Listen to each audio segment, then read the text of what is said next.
मेरे भाइयों ने तो चूड़ियां पहनी हुई हैं। ज़बान संभाल के बात करो। शरात पायन, ये खाली खुले गुस्से से कुछ नहीं बनेगा। मर्द हो ना तो टेंडर भरो, छीनो जमीन वापस रईसों से। और अगर जिगरा नहीं है ना तो मुंह छुपा के पड़े रहो घर के किसी कोने में। जहां तक शाहजमान की इज्जत का सवाल है तो मैं पीछे नहीं हटूंगी। इस जमीन के लीज के लिए टेंडर मैं जरूर भरूंगी। बात करनी है? लो जनाब, साढ़े से पाक खुल गए।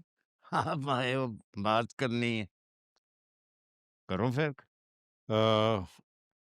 काकसीम, बात ये थी कि वजाहत भी लंदन चला गया है और ज़मीनों में उसका कोई ऐसा लेना देना भी नहीं है। फजर के बाद मेरा भी दिल उठ गया है। तुम कहना क्या चाह रहे हो? मैं ये सोच रहा था कि क्यों ना हम ये जमीनों का किस्सा ही खत्म करें, बेचकर शहर में कोई अच्छा बड़ा कारोबार कर लें। और जाने दे यार, ना कर ऐसी बच्चों वाली बात। वो जमीन हमारी पहचान है। बंदा जिंदा हो तो तब भी जमीन जरूरी है, मर जाए तो उसकी और भी वक्त उसके सामने हो जाती है। जमीन बेचने कैसे बेचते भाई? हमारा नाम है, हमारी शान है, हमारा रोब है जमीन। तू कहना बेच दे? काका साहब ये देखें, 20 साल पहले बख्तमान ने जो जमीन छीनी थी ना, उसकी लीज फिर से रिलीज हुई है। ये लीज मेरे किस काम की भाई? कम वम का मुझे नहीं पता, बस ये पता है कि यही वक्त है जमीन वापस छीनने का। मेरी तरफ से कौन है जो कि खड़ा होगा? तो होता मेरे साथ खड़ा तो आज के दिन सीना ठोंक के मैं उनसे सारी जमीन हथिया लेता।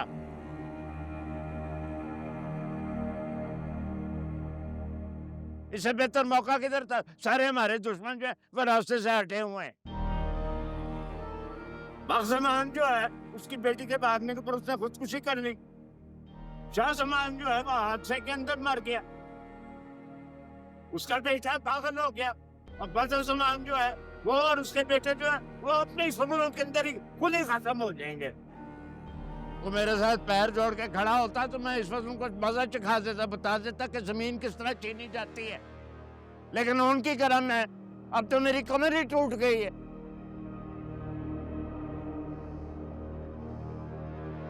सही कह रहे हैं काका साहब, जिस बंदे की औलाद ही ऐसी हो तो उसकी तो कमर टूटनी है ना। आपका एक बेटा तो बीवी के पल्लू से बंधा लंदन जा चुका है, दूसरी की कमर इसलिए टूट गई क्योंकि उसकी बेटी घर से भाग गई। अब वो मुंह छुपाता फिरता है सबसे। तुम हर बात में मेरी बेटी को क्यों ले आती हो? मैं हर बात में? अरे हमारे खानदान की जिल्लत में उसका नाम दर्ज है। अच्छा बस वो वाकया गुजर गया है, लोग भूल गए, तुम भी भूल जाओ। कैसे भूल जाऊं?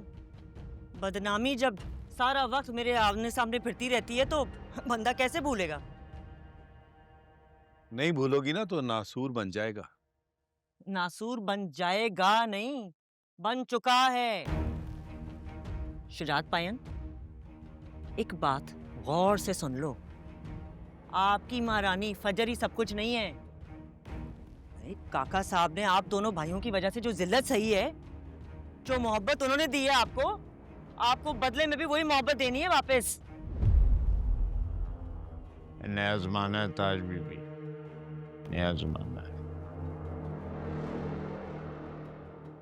बाप बेटी का गम अलग होता है। होते होंगे, लेकिन अभी शताज जिंदा है और शताज आपको कभी कल्ला नहीं छोड़ेगी। मेरे भाइयों ने तो चूड़ियां पहनी हुई हैं। ज़बान संभाल के बात करो। शरात पायन, ये खाली खुले गुस्से से कुछ नहीं बनेगा। मर्द हो ना तो टेंडर भरो, छीनो जमीन वापस रईसों से। और अगर जिगरा नहीं है ना तो मुंह छुपा के पड़े रहो घर के किसी कोने में। जिस जमीन के टुकड़े ने हमें इतना दुख दिया है, इसका वापस छीनना तो बनता है।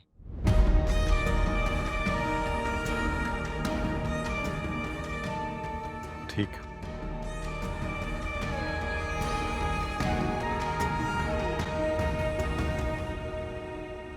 काका साहब, मैं टेंडर भरूंगा।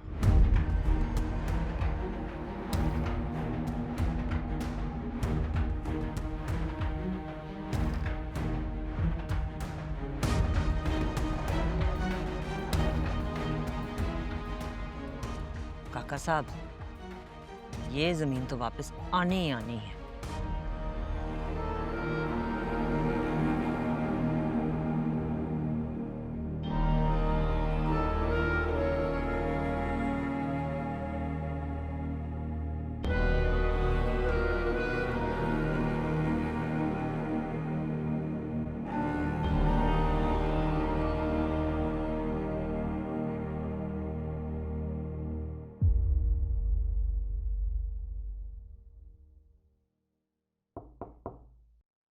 छोटी भाभी, छोटी भाभी, इधर ही आ जाओ बदर।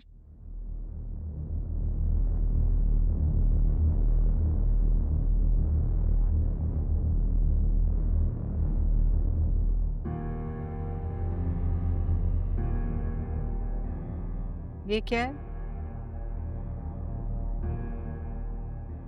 जमीन के कागजात हैं भाभी। कौन सी जमीन? वही जमीन जो मलिकों और रईसों के फसाद की जड़ बनी थी। उसकी लीज खत्म हो रही है ना।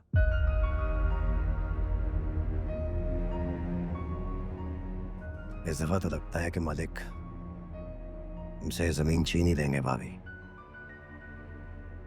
और अब्बा जी के ख्वाब अधूरे रह जाएंगे। क्यों क्यों ऐसी बातें कर रहे हो बदर? क्योंकि भाई साहब ने तो अपनी जमीन तो बेटियों के नाम कर दी थी ना। बस ये टुकड़ा आपके नाम लगा दिया था। है वही टुकड़ा भाभी जिसकी वजह से अब्बा जी और काका साहब की बरसों पुरानी दोस्ती दुश्मनी में बदल गई थी। उसकी लीज खत्म हो रही है।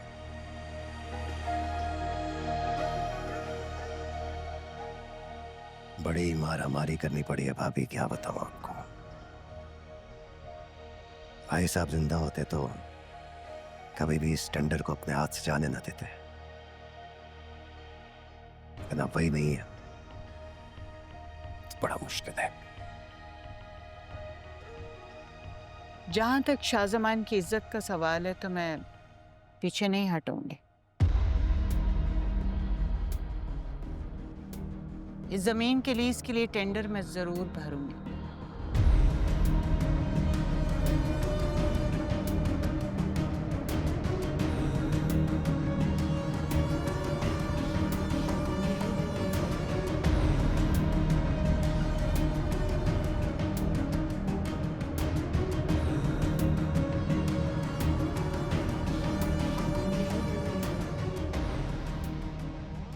भाई साहब बड़े याद आ रहे हैं आज।